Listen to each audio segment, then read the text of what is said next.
Hello students, इस video के अंतर्गत हम लोग क्रीड़ा खेल यानी गेम्स के विषय में कैसे कैसे वाक्य प्रयोग किए जाते हैं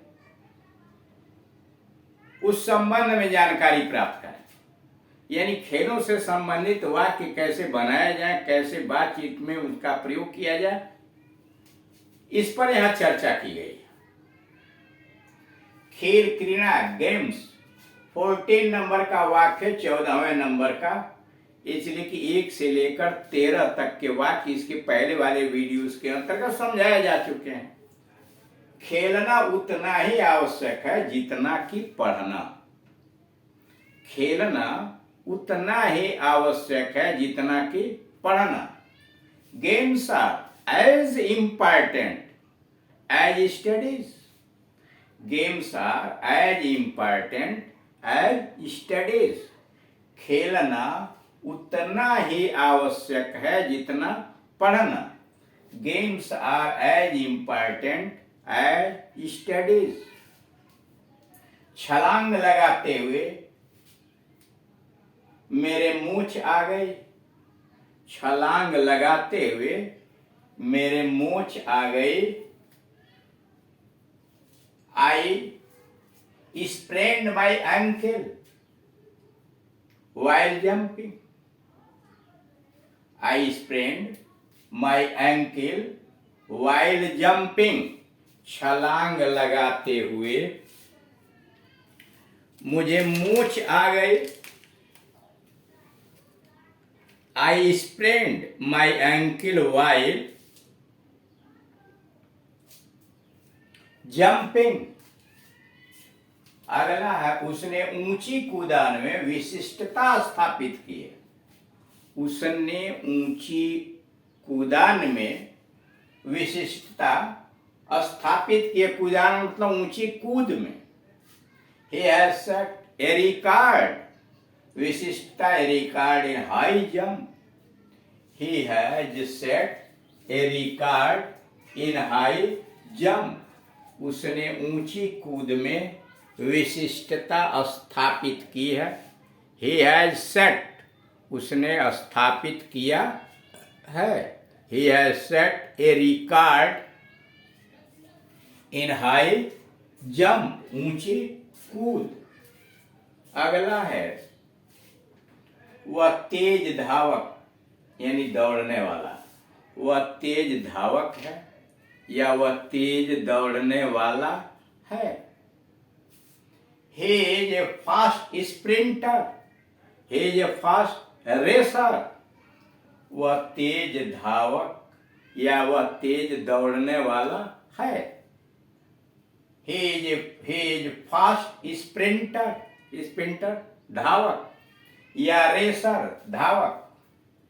He is fast sprinter या he is fast racer. क्या तुम्हारे स्कूल में व्यायाम सिखाते हैं? क्या तुम्हारे स्कूल में व्यायाम सिखाते हैं या सिखलाया जाता है? Do they teach you exercise in your school? Do they teach you exercise in your school? अथवा do they teach you gymnastics in your school? क्या तुम्हारे स्कूल में व्यायाम सिखाया जाता है या सिखाते हैं?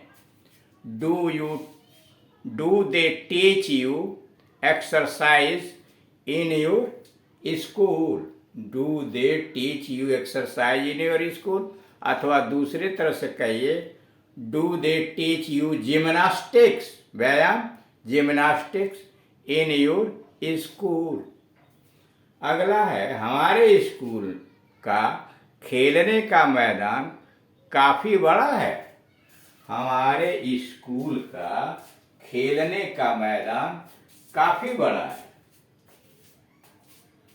Our school has a big playground.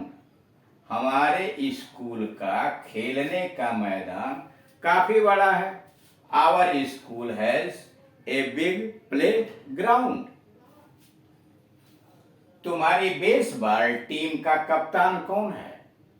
तुम्हारी बेसबॉल टीम का कप्तान कौन है? Who is the captain of your baseball team? तुम्हारी बेसबॉल टीम का कप्तान कौन है? Who is the captain of your baseball team? क्या मैं बैडमिंटन तुम्हारे बल्ले से खेल लूं? क्या मैं बैडमिंटन तुम्हारे बल्ले से खेल लूं? Can I play badminton with your racket? Can I play badminton with your racket? क्या मैं बैडमिंटन तुम्हारे बल्ले से खेल लूं? Can I play badminton with your racket? Racket बल्ला। अगला है, क्या तुम्हारी टीम भी राष्ट्रीय फुटबॉल प्रतियोगिता में भाग ले रही है? क्या तुम्हारी टीम भी राष्ट्रीय फुटबॉल प्रतियोगिता में भाग ले रही है? Is your team also playing in the national football tournament? Is your team also playing या taking part? playing कहिए या taking part कहिए in the national football tournament? यानी दो तरह से आप इस वाक्य को कह सकते हैं। क्या तुम्हारी टीम भी राष्ट्रीय फुटबॉल प्रतियोगिता में भाग ले रही है? क्वेश्चन पूछा जा रहा है। Is your team also playing in the national football tournament? अथवा is your team also taking part in the national football tournament? मुझे नाव खेना अच्छा लगता है। मुझे नाव खेना अच्छा लगता है। I like rowing. मुझे नाव खेना अच्छा लगता है।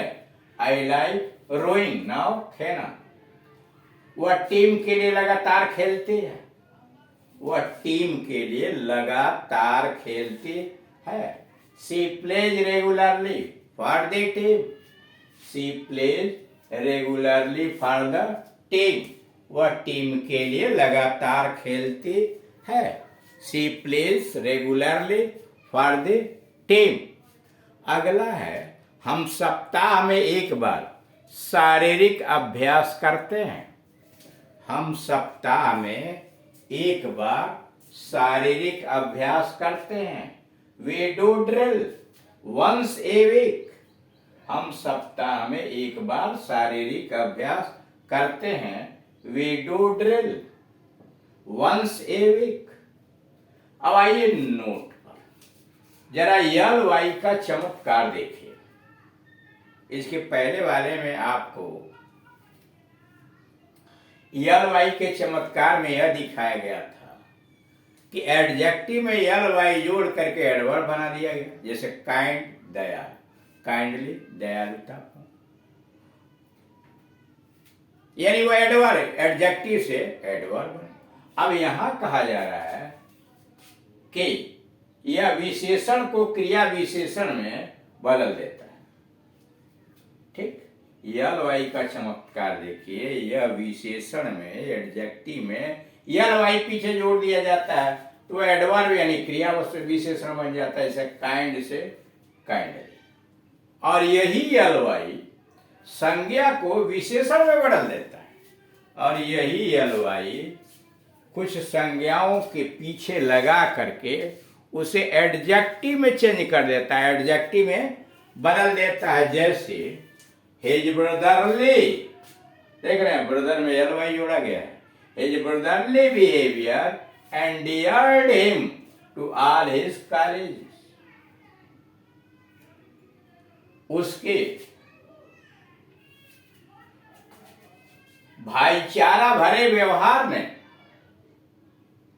ब्रदरली बिहेवियर, भाईचारा भरे व्यवहार ने उसे अपने साथियों के बीच प्रिय बना दिया है, एंडियर्ड हिम, प्रिय बना दिया है।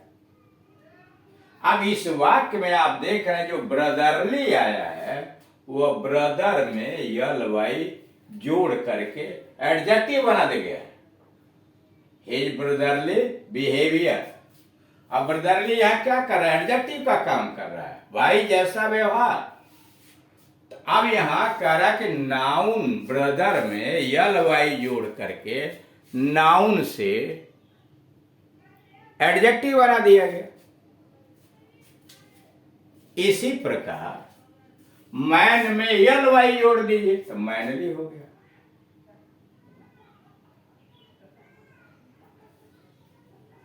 पुरुषोचित, मैनली मतलब पुरुषोचित। फादरली, फादर में यल वाई जोड़ दिया गया तो पिता जैसा। मदर में यल वाई जोड़ दीजिए तो मदरली, मदरली का मतलब माता जैसा। सिस्टरली, सिस्टर में यल वाई जोड़ दिया गया तो सिस्टरली यानी बहन जैसी। उमनली स्त्रियोचित, उमनली स्त्रियोचित। बाडली शारीरिक, बॉडी में यल वाई जोड़ दिया तो बाडली। किंग में किंगली, आज जो देख रहे हैं नाउन में यल वाई जोड़ करके एडजेक्टिव बनाया गया। अब जरा दूसरा आइए, कभी कभी संज्ञा में केवल वाई जोड़कर, पीछे वाई जोड़कर विशेषण बना दिया जाता है, यल की जरूरत भी नहीं पड़ती है, केवल वाई जोड़ के कभी कभी संज्ञा से विशेषण बना दिया जाता है। जैसे इट वाज विंडी डे, हवा दिन भर चलती रही, उस दिन हवा दिन भर चलती रही, विंडी डे। अब जैसे विंड में वाई जोड़ के आपने विंडी बना दिया, वैसे ब्रिज में ब्रिज, हल्की हल्की हवा चलना। क्राफ्ट चालाक, क्राफ्टी। ग्रेड, ग्रेड में वाई जोड़ दिया ग्रेडी, लालची। रेन में वाई जोड़ दिए तो रेनी हो जाएगा, बरसात। सन, सन में वाई जोड़ दिया तो सनी हो गया, और डस्ट में वाई जोड़ दिया तो डस्टी, धूल भरा इत्यादि। तो इस प्रकार से आप देख रहे हैं कि नए नए शब्दों का निर्माण किया जा रहा है। अब आपका यह ड्यूटी बनता है कि ऐसे वाक्यों को पढ़ के समझ के उसी प्रकार के आप दूसरे वाक्य और दूसरे शब्द को बना करके और उन्हें प्रयोग कर सकते हैं अपने बातचीत की शैली में। Thank you.